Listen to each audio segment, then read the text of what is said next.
Bueno, aquí estamos. Muy buenas noches con Isabel, con este taller tan lindo de los domingos, el Rincón de María. ¿Cómo estás, Isabel?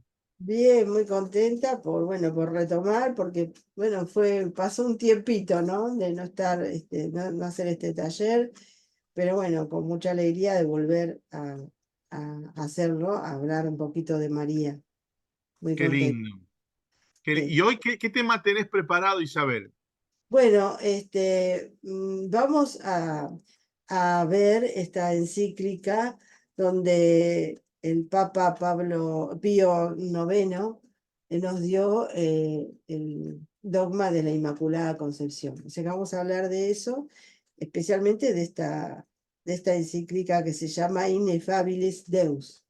¿Eh? Qué lindo, Isabel. Nos ponemos en tus manos entonces con este taller. Bueno, Gracias. bueno, está bien. Bueno, entonces, gracias por los que se van a sumar en este día y a todos los que lo van a también a ver después. Retomamos después de un tiempito este taller eh, y que íbamos a hacerlo muy cerquita de lo que justamente celebramos el 8 de diciembre, ¿no? La Inmaculada Concepción. Pero bueno, eh, Dios y María han dispuesto que sea este día, también un día muy importante para la iglesia, ¿no? En que terminamos la Navidad con este bautismo del Señor, que justamente nos recuerda el Santo Bautismo, nuestro también, el sacramento que hemos recibido todos. Por lo tanto, vamos a ponernos entonces en la presencia de Dios, en el nombre del Padre, del Hijo y del Espíritu Santo. Amén. Y vamos a pedir al Espíritu Santo, este dador de vida, que descendió en nuestro bautismo, que nos ayude, ¿no?, a vivir y a renovar nuestro santo bautismo en ese día en que lo hemos recibido, puede ser de pequeñito, de niñito, de bebé, o de más grande, más adulto, hemos recibido una gracia inmensa, ¿no? Justamente, hemos sido quedado blancos, ¿eh? Como la nieve, hemos sido inmaculados en ese momento que hemos recibido el santo bautismo. Por eso vamos a darle gracias a Dios y pedirle al Espíritu Santo que todos los días debemos pedir al Espíritu Santo que renueve y restaure nuestro bautismo. Ese día en que hemos sido hijos de Dios, nos hemos configurado con Cristo, y hemos obtenido el perdón de todos nuestros pecados y la vida eterna. Esta fe que es transmitida por nuestros padres y por nuestros padrinos, queremos dar gracias a Dios por eso en este día. Y pedirle a la Virgen, que es la Inmaculada, la que nunca, la que fue preservada, y lo vamos a ver, de este pecado original del cual nosotros fuimos librados en nuestro bautismo, que ella también interceda por nosotros, nos ayude a caminar y a renovar cada día nuestras promesas bautismales y vivir en esa santidad original, por la cual hemos sido renacidos en el agua y en el espíritu. Por eso le decimos a ella: bendita sea tu pureza y eternamente lo sea, pues todo un Dios se recrea en tan graciosa belleza. A ti, celestial princesa, Virgen Sagrada María, yo te ofrezco en este día alma, vida y corazón. Mírame con compasión, no me dejes, Madre mía, morir sin tu santa bendición. En el nombre del Padre, del Hijo y del Espíritu Santo. Amén. Bueno, entonces, como les estaba hablando, vamos a mirar un poquitito, a conocer esta encíclica Ineffabilis Deus. ¿Por qué se llama Ineffabilis Deus? Porque ya sabemos, yo no soy muy buena en el latín, pero bueno, todos los documentos de la iglesia comienzan con las primeras palabras de ese documento, pero en latín. Y justamente empieza esta encíclica, ¿no?, diciendo el inefable Dios. Eso es lo que significa inefable Dios, el inefable Dios. Del Papa Pío IX, en el 8 de diciembre de 1854. Fue escrita y proclamado este dogma. Bueno, el Papa es una encíclica que no es muy larga, pero yo los invito a todos a leerla. Yo hice un resumen para que no sea tan larga, pero lo que nos va a hablar el Papa es, al principio, la primera parte, ¿no? Es eso que Dios había planificado desde el principio, desde el inicio de la creación, ¿no es cierto? Y el Papa nos invita a ver ese inefable Dios, maravilloso y misericordioso, omnipotente y sabio, que desde la eternidad, con un plan, dice, secretísimo, decidió restaurar a todo el género humano que había caído por la culpa de Adán, a través de la encarnación del Verbo. Para ello pensó también desde toda la eternidad que tuviera una madre, y la adoptó y colmó de abundantes gracias celestiales,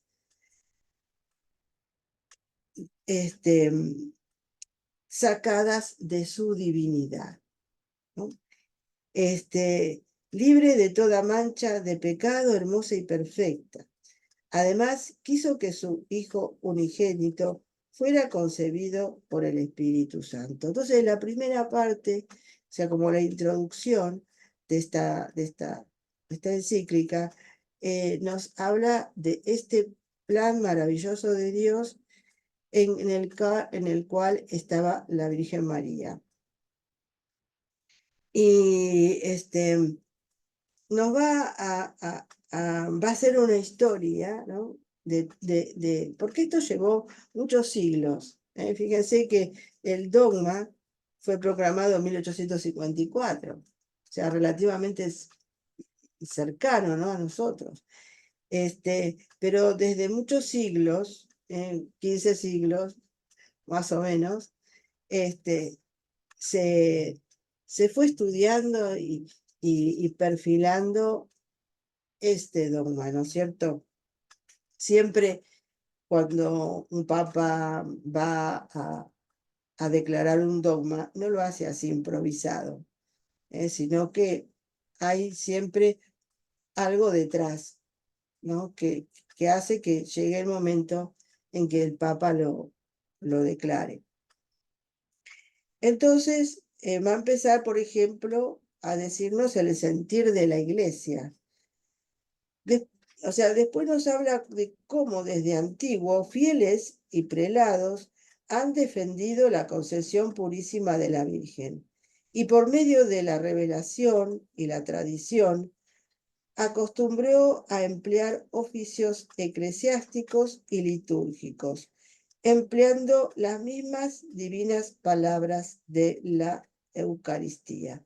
O sea que ya desde antiguo ya se defendió esto del dogma, esto de la Inmaculada Concepción de la Virgen, y a través de lo que se leía en las Escrituras, de la tradición de la Iglesia, se fueron creando, haciendo oficios litúrgicos, eclesiásticos, ¿no?, por el cual se celebraba ya este dogma, ¿no es cierto?, porque no había sido proclamado todavía, pero estaba en ese camino. El Papa, dice, va a enumerar a los antecesores del culto a la Inmaculada, especialmente al Papa Sisto IV, que nos dio el oficio propio de la Inmaculada Concepción. Entonces, este Papa Sisto IV ya nos había dado a la Iglesia este oficio, ¿no?, estas oraciones propias para la Inmaculada Concepción. Y fueron los papas los que determinaron el culto exacto del Inmaculado, ya que acá nos va a hablar el Papa, ¿no? Nos va a recordar que hubo un tiempo, ¿no es cierto?, en que mm, esto de la Inmaculada Concepción de la Virgen, en realidad no estaba muy claro, ¿no? Sin embargo, los papas fueron los que realmente lo tuvieron claro y por lo tanto fueron guiando al pueblo a través de esta verdad. Porque, por ejemplo, se decía que la Virgen había sido inmaculada después de su concepción y no en el primer instante de ser concebida. Fue el Papa Alejandro VII quien declaró a la piedad de los fieles cristianos hacia la Madre de Dios que ella fue preservada del pecado original desde el primer instante de su concepción. Lo mismo nos dice el Papa de las declaraciones y documentos de los papas de Sixto IV, Pablo V y Gregorio XV. El Papa también declara las sanciones a los que contradicen de cualquier forma la afirmación de la Inmaculada Concepción de la Virgen María. Estos papas antecesores, del que acá en la encíclica nos habla, él siempre habla de sus antecesores, defendieron la Inmaculada Concepción de la Virgen y en sus documentos, en sus declaraciones, que por supuesto que no era el dogma declarado como lo declaró Pío IX, ¿no? Sino que eran declaraciones que ellos mismos daban al pueblo de Dios. Y en esas declaraciones había sanciones.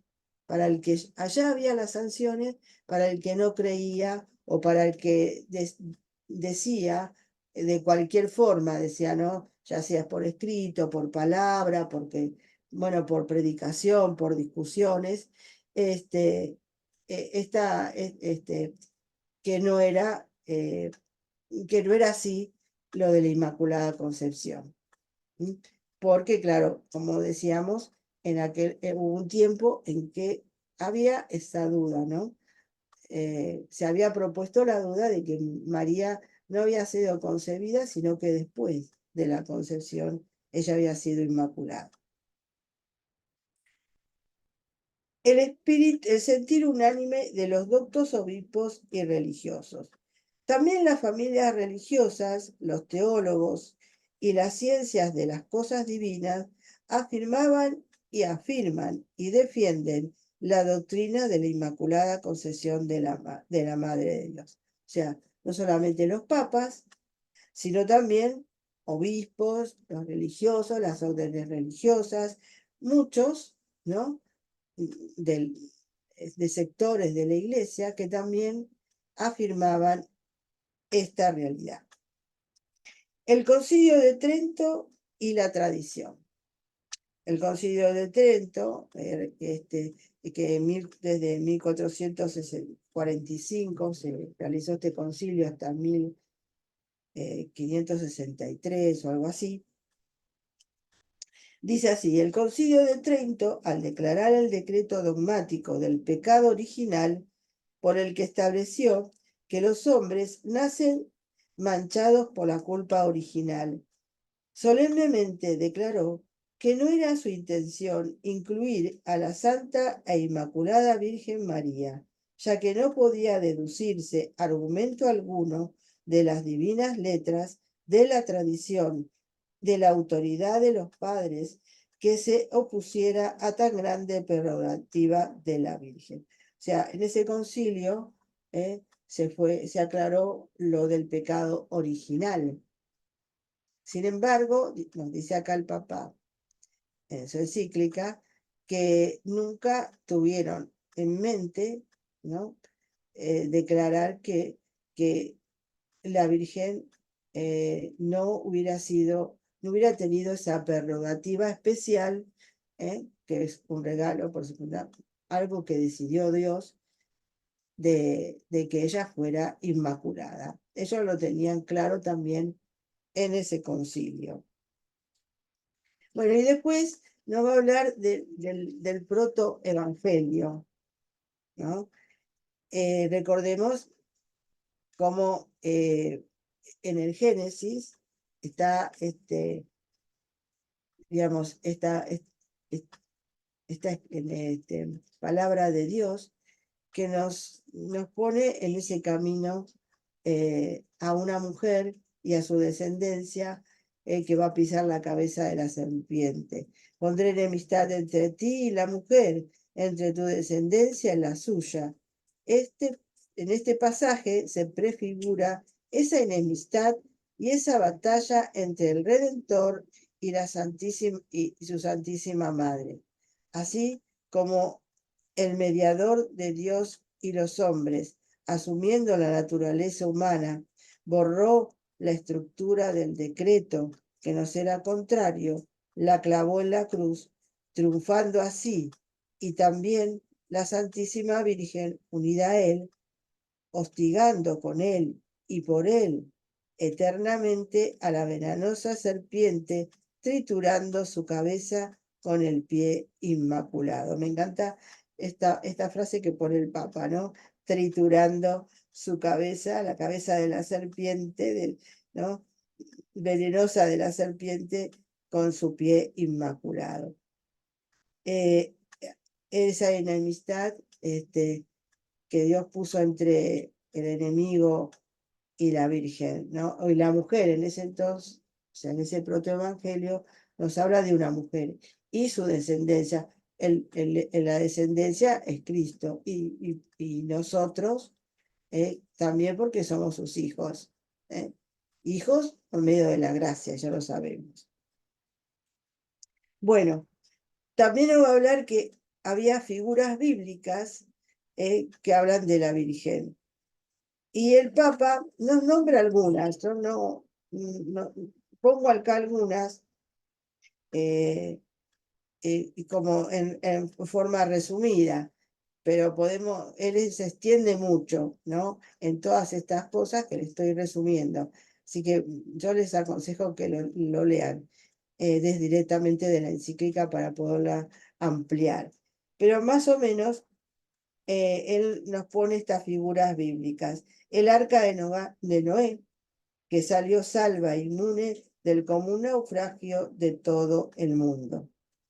La escala de Jacob, que llega al cielo y donde subían y bajaban los ángeles y en cuya cima se apoyaba el mismo Señor. La zarza que contempló Moisés, que no se consumía. En aquella torre inexpugnable, el enemigo, aquel huerto cerrado, la resplandeciente ciudad de Dios y otras innumerables figuras. Muchas cosas que podemos leer en el Antiguo Testamento que prefiguran a esta mujer inmaculada, ¿no?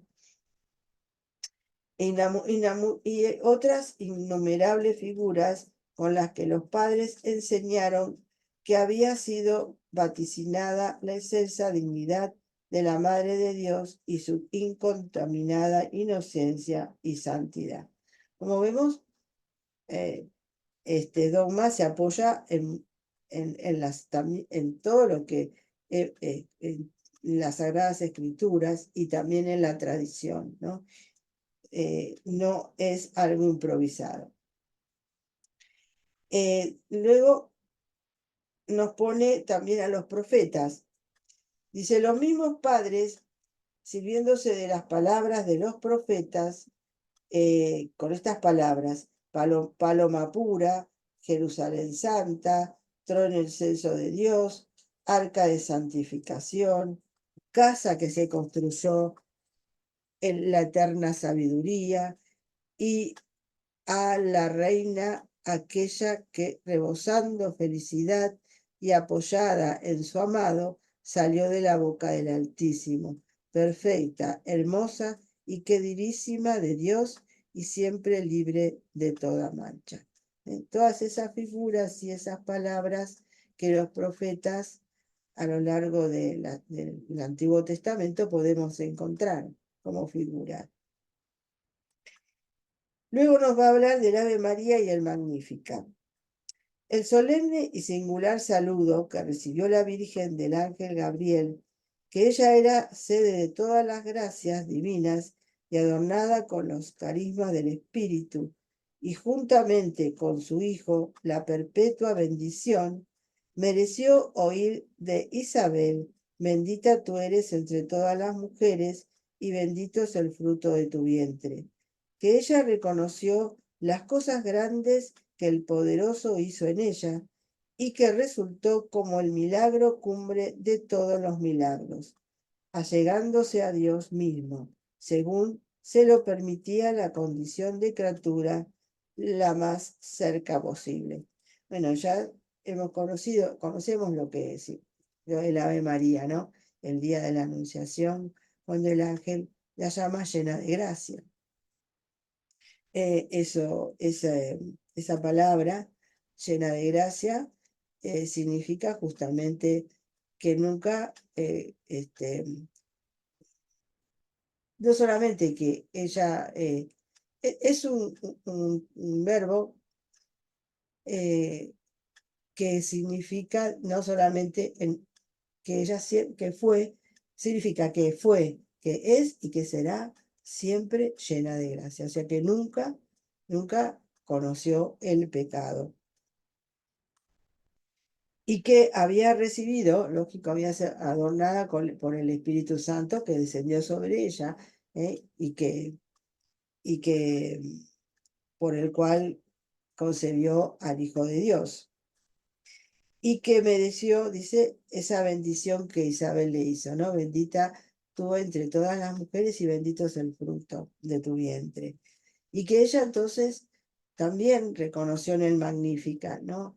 Eh, eh, lo que Dios había hecho en ella, y se declaró su sierva. Podemos rezar el Magnífica recordando las palabras de la Virgen, ¿no?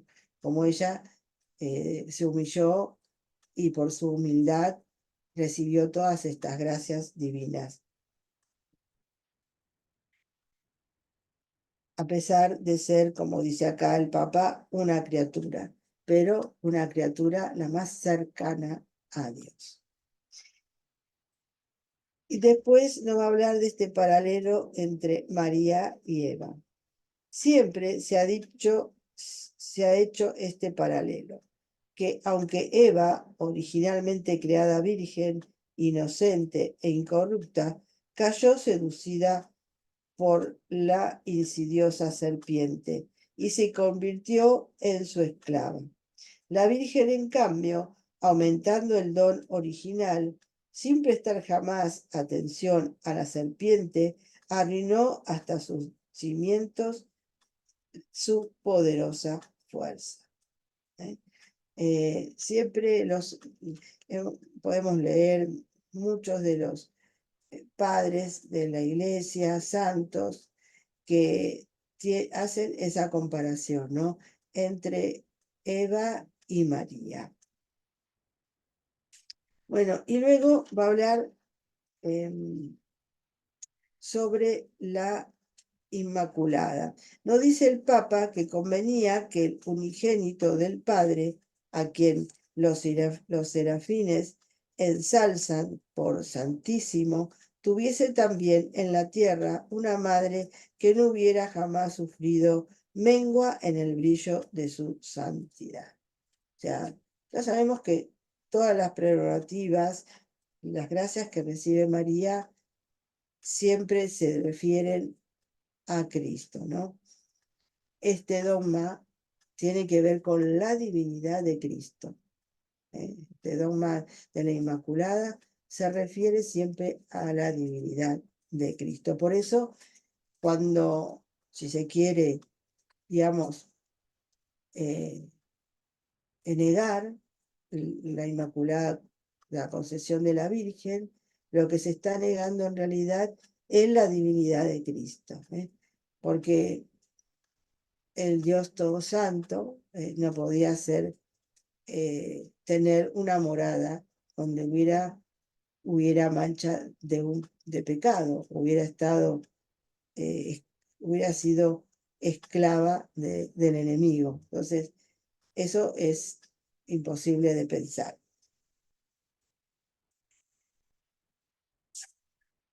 Bueno, después nos habla de la universal consentimiento y peticiones de la definición dogmática.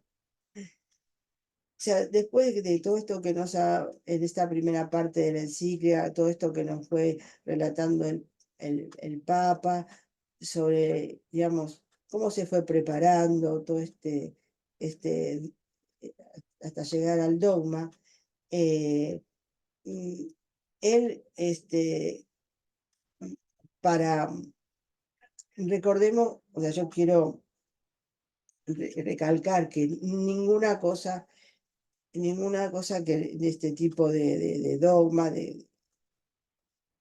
que declara una verdad de fe, como decía, no es improvisado. Y los papas nunca lo hacen improvisadamente, se guarda muy bien de estudiarlo, de fijarse, de ver la historia, de ver cómo fue viviendo la iglesia todo el tiempo para proclamar después el dogma. Por eso, él también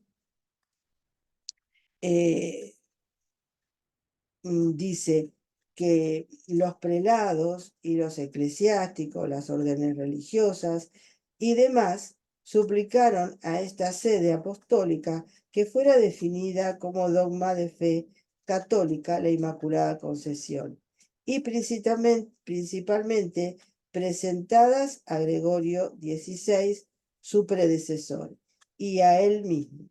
Nos cuenta de su devoción desde su infancia a la Santísima Virgen y ve como divina providencia el ser elevado a la cátedra de Pedro y llevar a cabo lo que deseaba la Iglesia. O sea, él al estudiar y al encontrarse con todas estas, como hemos estado leyendo, como os estamos diciendo, de esta historia, ¿no?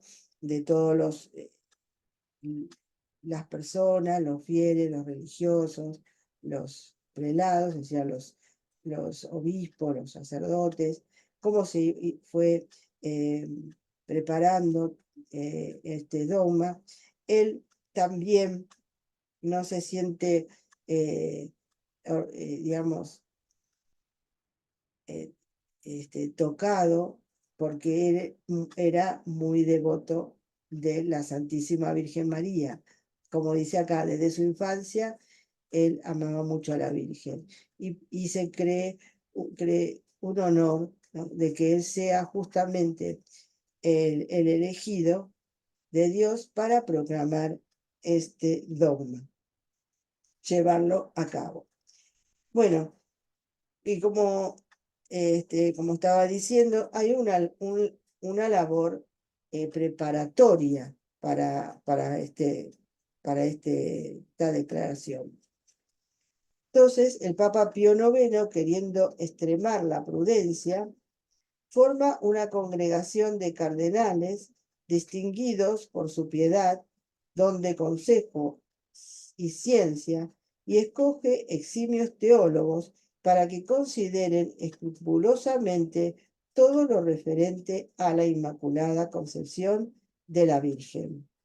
También a través de una carta encíclica del 2 de febrero de 1849, o sea, unos cuantos años antes de la declaración de esta encíclica, ¿no?, pidiendo a los obispos de todo el mundo oración y averiguar cuál era el sentir del pueblo a ellos confiado. Fíjense todo lo que se fue recapitulando y recogiendo para llegar al dogma. O sea, la iglesia siempre es muy prudente en todo. Así que cuando nos nos da una verdad de fe, nosotros no podemos negarla porque ha sido realmente estudiada y preparada desde mucho antes. Bueno, cuando llegaron las respuestas a todo esto que el Papa pidió, ¿no? Él se alegró muchísimo. ¿Por qué? Porque todos estaban a favor de la Inmaculada Concepción de la Virgen María. Y además les pedían fervorosamente esa declaración. Por eso él ve que ha llegado la hora y le toca a él, sin titubear, definir con su fallo soberano la Inmaculada Concepción, complaciendo a todo el orbe católico y a su piedad mariana, y glorificar más y más a ella en su unigénito Hijo, nuestro Señor, pues redunda en el Hijo el honor y alabanzas dirigidas a su madre. Qué hermoso está, lo quise, rescaté de las palabras de la encíclica, ¿no? Esto que nos pone el Papa, ¿no? Que redunda en el Hijo el honor y las alabanzas dirigidas a su madre. Cuando nosotros realmente amamos a la Virgen, la veneramos, lo que estamos haciendo es glorificar, darle más gloria a Dios, a nuestro Señor Jesucristo. Y bueno, quiero leerles al fin de la encíclica justamente la definición, que es en la última parte, y la quiero leer tal cual está, que no es muy larga y que creo que está muy linda. Dice así: por lo cual, después de ofrecer sin interrupción a Dios Padre por medio de su Hijo, con humildad y penitencia, nuestras privadas oraciones y las públicas de la Iglesia, para que se dignase dirigir y afianzar nuestra mente con la virtud del Espíritu Santo, implorando el auxilio de toda corte celestial e invocando con gemidos el Espíritu Paráclito e inspirándonoslo él mismo para honra de la Santa e individua Trinidad, para gloria y pres de la Virgen Madre de Dios, para exaltación de la fe católica y aumento de la cristiana religión, con la autoridad de nuestro Señor Jesucristo, con la de los santos apóstoles Pedro y Pablo, y con la nuestra, declaramos, afirmamos y definimos que ha sido revelada por Dios, y de consiguiente que debe ser creída firme y constantemente por todos los fieles, la doctrina que sostiene que la Santísima Virgen María fue preservada inmune de toda mancha de culpa original en el primer instante de su concepción, por singular gracia y privilegio de Dios omnipotente, en atención a los méritos de Jesucristo, Salvador del género humano. A mí me gusta porque él pone: declaramos, afirmamos y definimos. Pone, ¿no?, esas tres, digamos, palabras para definir este dogma, ¿no? Por lo cual, si alguno presumieran sentir en su corazón contra lo que nos hemos definido, que Dios no lo permita, tengan entendido y sepan además que se condenan por su propia sentencia, que han naufragado en la fe y que se han separado de la unidad de la Iglesia, y que además se osaren manifestar de palabra o por escrito o de otra cualquier manera externa lo que sintieren en su corazón, por lo mismo quedan sujetos a las penas establecidas por el derecho. El Papa hace lo mismo que hicieron los papas cuando hicieron esas declaraciones, con digamos, esta condena, ¿no es cierto?, de los que no creen o lo que lo pueden, digamos, ir en contra, ¿no? Como dice acá, si osaren manifestar de palabra o por escrito o de otra cualquier manera externa lo que sintieran en su corazón, por lo mismo quedan sujetos a las penas establecidas por el derecho. Sabemos que queda fuera de la iglesia el que no cree en los dogmas de la iglesia. Cuando lo cree realmente en su corazón y se obstina, ¿no es cierto? Y nos pone al final esto que dice sentimientos de esperanza y exhortación final. Nuestra boca está llena de gozo y nuestra lengua de júbilo. Y damos humildísimas y grandísimas gracias a nuestro Señor Jesucristo.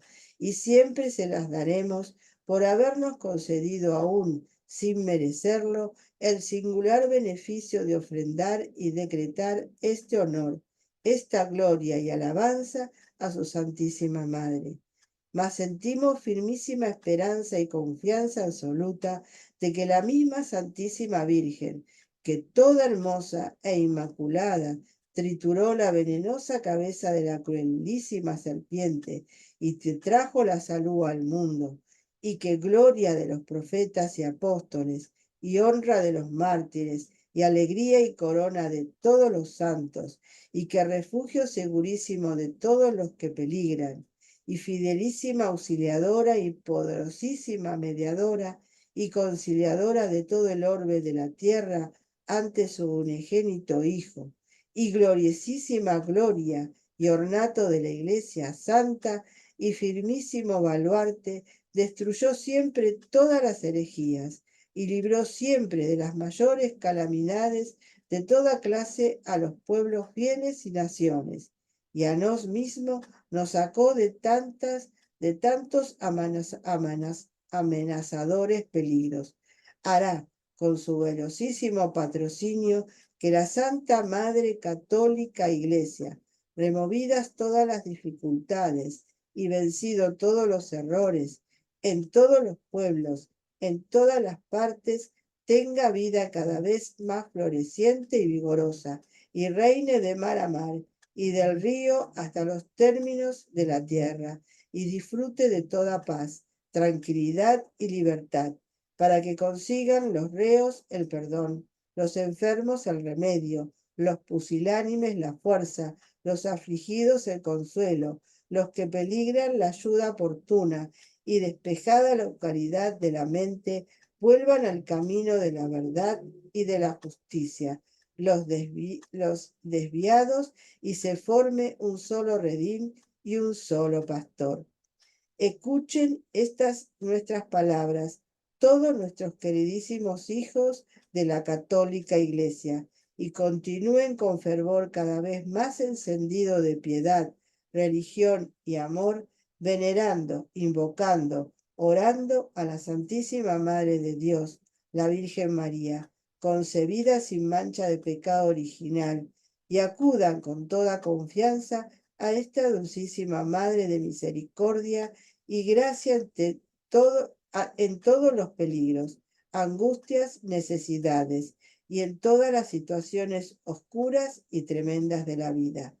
Pues nada se ha de temer, de nada hay que desesperar si ella nos guía, patrocina, favorece, protege, pues tiene para con nosotros un corazón maternal, y ocupada en los negocios de nuestra salvación, se preocupa de todo el linaje humano, constituida por el Señor, Reina del cielo y de la tierra, y colocada por encima de todos los coros de los ángeles y coro de los santos, situada a la derecha de su unigénito Hijo, nuestro Señor Jesucristo.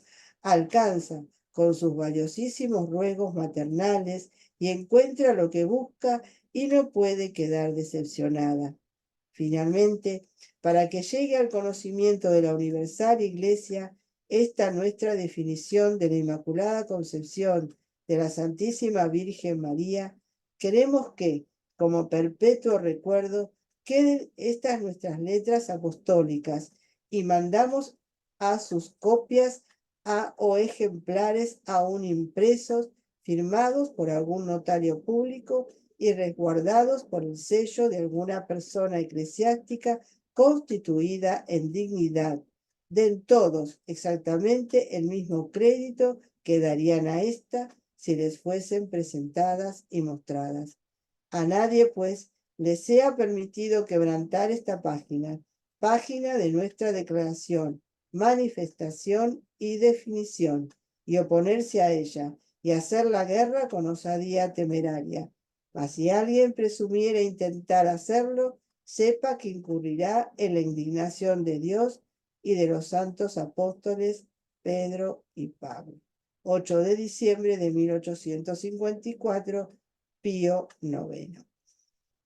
Bueno, ¿qué nos quiere decir acá al final el Papa, no? Que con toda tranquilidad podemos recurrir a nuestra Madre, que ella se ocupa de todas nuestras necesidades, porque ella ha sido constituida Madre nuestra y que está siempre sentada a la derecha de su Hijo Jesucristo para interceder por nosotros, por todos sus hijos, y que esta declaración que ahora escuchamos, que yo acabo de leer en estas últimas partes, pues es también lo que nos pide acá el Papa, ¿no? Hacerla conocer. Por eso quise empezar con esta encíclica de la Inmaculada Concepción. Y voy a terminar con 2 o 3 cositas sobre alguien, ¿no es cierto?, que fue uno de los que defendió la Inmaculada Concepción, y es el beato Juan Duns Scoto, ¿no? Y él, contra lo que como había dicho el Papa, como dijimos en la encíclica, había muchos que estaban en contra, ¿no? También o sea, no creían en esta, o no entendían, ¿no? De cómo era que la Virgen podría ser inmaculada desde su concepción. Y este franciscano, teólogo, muy devoto de la Virgen, pidiendo también la ayuda a ella, que dice que hay unas leyendas, ¿no?, de que él pasaba frente a la imagen de la Virgen cuando iba justamente a hacer su defensa, para que ella le pusiera las palabras exactas y le ayudara en esta defensa de su Inmaculada Concepción. Dice que le dijo: Virgen Sacrosanta, dame las palabras propias para hablar bien de ti. Yo creo que también nosotros podemos pedirle eso a la Virgen, ¿no? Que cada vez que queremos hablar bien de ella misma nos dé las palabras justas. Entonces, él dice así: a Dios le convenía que su madre naciera sin mancha del pecado original. Sí, a Dios le convenía que su madre naciera sin ninguna mancha. Esto es lo más honroso para él. ¿Dios podía hacer que su madre naciera sin mancha de pecado original? Sí, Dios lo puede todo y por tanto podía hacer que su madre naciera sin mancha, inmaculada. Lo que Dios le conviene hacer, ¿lo hace o no lo hace? Todos respondieron: lo que a Dios le conviene hacer, lo que Dios ve que es mejor hacerlo, lo hace. Entonces Escoto exclamó: para Dios era mejor que su madre fuera inmaculada, o sea, sin mancha de pecado original. Dios podía hacer que su madre naciera inmaculada, sin mancha. Por lo tanto, Dios hizo que María naciera sin mancha del pecado original, porque Dios, cuando sabe que algo es mejor hacerlo, lo hace. O sea que Dios quiso, pudo y lo hizo. Entonces nosotros, ¿qué vamos a decir? Nada, aceptamos lo que Dios quiso hacer desde el principio. Bueno, yo en las otras charlas había hablado justamente de lo que significa de la Inmaculada Concepción, ¿no es cierto? Y cómo fue preservada la Virgen María de eso. Y, no quiere decir, o sea, que María no necesitó la redención de Jesús, ¿no? Sino justamente que ella que fue anticipada en ella, ¿no es cierto? Pero que todo lo que proviene de su, de todo lo que es ella, la Inmaculada Concepción, proviene de la cruz de Cristo, de la redención de su Hijo Jesús. ¿Y cómo nosotros podemos explicar eso? Pues este, hay un ejemplo que lo podemos dar, y yo lo di en otras charlas, es que cuando un padre, ¿no es cierto?, va caminando con su hija por el bosque o por un camino donde hay piedras, bueno, el padre puede si su hija se cae, tropieza y se cae y se lastima, pues ir a socorrerla, ir a ayudarla, ir a curarle la herida que se hizo con una piedrita. O el padre puede hacer otra cosa también. El padre puede ir quitando las piedritas delante de la hija para que ella no se caiga. Pues así hizo Dios con María, ¿no? Quitó por los méritos de Jesús, esa mancha original con la cual todos nacemos. No es el pecado original. La previno. ¿Por qué? Porque ella iba a ser su mamá. Y la quiso, como dijo Dolores Contra. Y bueno, y también quería recordar algo que quería recordar a la Virgen de Lourdes. Recordemos que cuando aparece la Virgen de Lourdes, 4 años después de este dogma, justamente ella, cuando le da el nombre, porque Bernardita le pedía el nombre, y entonces ella dice, yo soy la Inmaculada Concepción. Era niña, Bernardita Subirú, sabemos que era una niña que no tenía mucha formación y mucho menos podría saber lo que hacía tan poco la iglesia había revelado, ¿no? Ese dogma de la Inmaculada Concepción. Por lo tanto, cuando va a su párroco para que él le había pedido una justamente que le dijera el nombre, entonces ella va y le dice al párroco el nombre que le había dado la Virgen, ¿no? Entonces ahí es cuando ese sacerdote cree, cree porque no puede imaginar que la niña podía saber esto en aquel entonces, no era como ahora que todo lo podemos saber, pues ella no lo podía saber, porque aparte no sabía leer, bueno, y esas cosas. Bueno, entonces la Virgen rectifica en su aparición de Lourdes, eh, eh, su, hizo alegría de este dogma hacia la iglesia. Bueno, con esto creo que ya terminamos y le damos gracias a Dios, gracias a los que se quedaron y me escucharon y los que me van a escuchar. Y vayamos siempre a recurrir a nuestra Madre Inmaculada. Difícilmente la podremos imitar en esa pureza, pero ella nos puede ayudar. Y si recurrimos siempre a ella, como decía el Papa, pues nunca vamos a ser defraudados. Bueno, y terminamos con una Ave María. Dios te salve María, llena eres de gracia, el Señor es contigo, bendita tú eres entre todas las mujeres, y bendito es el fruto de tu vientre Jesús. Santa María, Madre de Dios, ruega por nosotros pecadores, ahora y en la hora de nuestra muerte. Amén. Ave María Purísima, sin pecado concebida. Lo decimos siempre, ¿verdad? En el Santo Rosario y siempre lo estamos diciendo. Bueno, que nuestra Madre entonces nos bendiga, en el nombre del Padre, del Hijo y del Espíritu Santo. Amén. Gracias por haberme acompañado.